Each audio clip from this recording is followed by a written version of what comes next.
eu sou o professor Paulo Delage. Se você chegou nesse vídeo, você provavelmente está elaborando um projeto de pesquisa e precisa definir os seus critérios de inclusão e exclusão. Seja uma pesquisa de campo, onde você precisa definir quem serão seus participantes, uma pesquisa documental, onde você vai definir que tipo de protocolo, boletim ou registro você quer que seja incluído na sua pesquisa. Ou, no caso de revisões de literatura, os artigos e materiais bibliográficos que você gostaria que estivessem incluídos e excluídos da sua pesquisa. Seja qual for o tipo de pesquisa que você está fazendo, o princípio para se escrever uma seção de critérios de inclusão e exclusão são os mesmos. O que a gente vai falar hoje aqui, então, são princípios gerais que servem para qualquer tipo de critérios de inclusão e exclusão. Vamos lá? Critérios de inclusão. A primeira coisa que a gente tem que ter clareza é o que são os critérios de inclusão.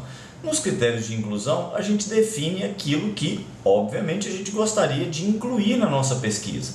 Em se tratando de participantes, eu poderia definir que eu gostaria de incluir na minha pesquisa personagens fictícios. Na hora que eu digo que o meu critério de inclusão é personagens fictícios, automaticamente eu estou deixando de fora personagens reais, como a Cleópatra e o Napoleão, ou objetos inanimados, ou qualquer outra coisa, planetas do sistema solar, comidas. Tudo aquilo que não forem personagens fictícios está automaticamente fora dos meus critérios de inclusão e, portanto, não fazem parte da minha pesquisa.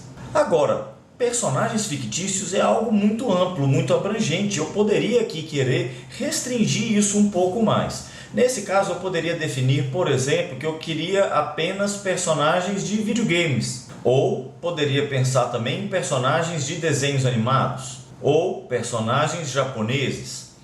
Cada vez que eu acrescento algum elemento ao meu critério de inclusão, o meu número de achados ele vai ser restrito. Eu vou reduzindo a quantidade de potenciais participantes dentro da minha pesquisa. Vejam que se eu quiser restringir ainda mais, eu posso combinar diferentes critérios, selecionando, por exemplo, apenas personagens de desenhos japoneses. Nesse caso, vão sobrar ainda menos. Se eu quiser restringir ainda mais, eu poderia pensar, por exemplo, personagens de desenhos japoneses que sejam órfãos. Nesse caso, minha amostragem teria ainda menos representantes do que nas possibilidades anteriores. Então, definir um critério de inclusão é definir quem fará parte da sua pesquisa. Percebam que na hora que eu defino o meu critério de inclusão, automaticamente tudo aquilo que não atende a esse critério de inclusão está fora da minha pesquisa. Isso não quer dizer, contudo, que eles sejam parte dos seus critérios de exclusão, como a gente vai ver já já. Vejam que nós estamos falando aqui de critérios de inclusão e exclusão, e não critérios de inclusão e não inclusão. Eu não precisaria fazer uma lista de critérios de não inclusão, porque a partir do momento que eu tenho claramente definido os meus critérios de inclusão, como por exemplo, personagens de desenho japoneses, tudo aquilo que não atender a essa exigência está automaticamente fora da minha pesquisa. Então vocês vão me perguntar, e o que são os critérios de exclusão? Se não é então aquilo que eu vou deixar de fora da minha pesquisa, para que serve um critério de exclusão? Como é que eu defino os meus critérios de exclusão? Critérios de exclusão.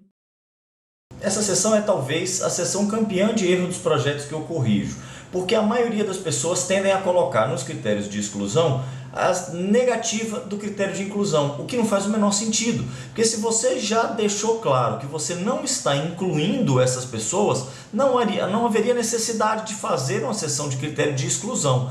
Além do mais, para eu excluir algo, isso precisaria estar incluído em um primeiro momento.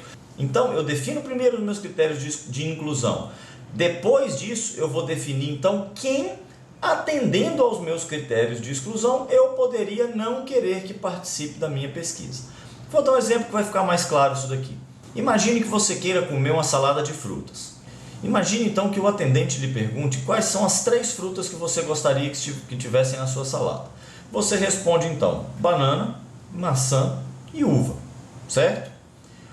O atendente então prepara a sua salada de fruta e na hora que ele entrega, você vira para ele e diz: agora você pode então, por favor, retirar o mamão e a manga. Isso não faz o menor sentido, certo? Por quê? Porque manga e mamão nunca estiveram incluídas na sua salada de fruta. Então não faz sentido você apresentar um critério de exclusão de algo que nunca esteve incluído ali em um primeiro momento. Então, o que seriam aqui os critérios de exclusão nesse caso da salada de fruta? Você quer banana, mas você não quer banana verde. Você quer maçã, mas você não quer maçã farinhenta. Você quer uva, mas você não quer uva com caroço.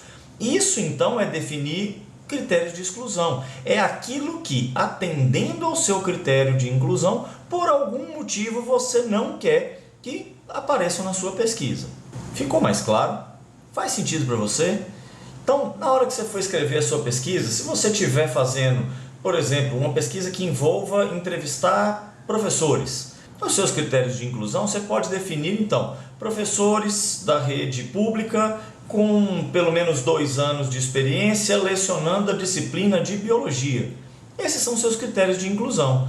Você não vai dizer agora, então, que os seus critérios de exclusão são professores da rede privada, né? Ou dizer professores que tenham menos de 2 anos de experiência, ou professores de outras disciplinas que não biologia. Não faz o menor sentido você falar isso, gente. Por quê? Você vai excluir professores da rede privada, mas você vai excluir também pessoas que não são professores, você vai excluir pessoas que estão mortas, você vai excluir robôs da ficção científica, você vai excluir todas as outras pessoas. Não faz sentido você apresentar um critério de inclusão que é de alguma maneira tentar negar o critério de inclusão. O critério de inclusão ele já está lá, ele já definiu quem faz parte. Tá? O que seriam então os critérios de inclusão nesse caso da nossa pesquisa aqui com professores? Seria você dizer, por exemplo, que você não vai entrevistar professores que estejam de férias ou afastados, né, por motivo de saúde ou qualquer outro motivo.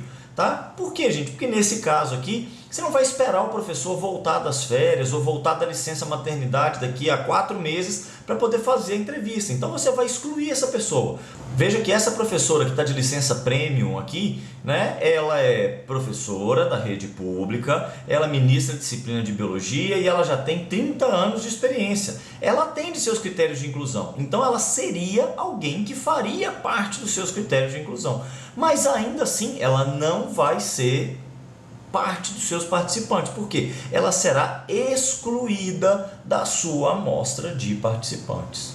O mesmo princípio vale para artigos numa revisão de literatura, né? Então eu vou incluir artigos em inglês e português publicados nos últimos 5 anos. É isso, tá? Eu vou excluir o quê? Artigos incompletos, artigos pagos, artigos de revisão de literatura. Então você está fazendo uma revisão e você não quer incluir outros artigos de revisão. Então você vai excluir. Veja que ele atende todos os seus requisitos, todos os seus critérios de inclusão. Mas ainda assim você quer excluir esses artigos da sua amostra final. Espero que você tenha gostado do vídeo, que ele seja útil na hora de elaborar o seu projeto de pesquisa aí. Fiquem ligados para mais vídeos com dicas de metodologia científica. Um abraço para vocês e até a próxima!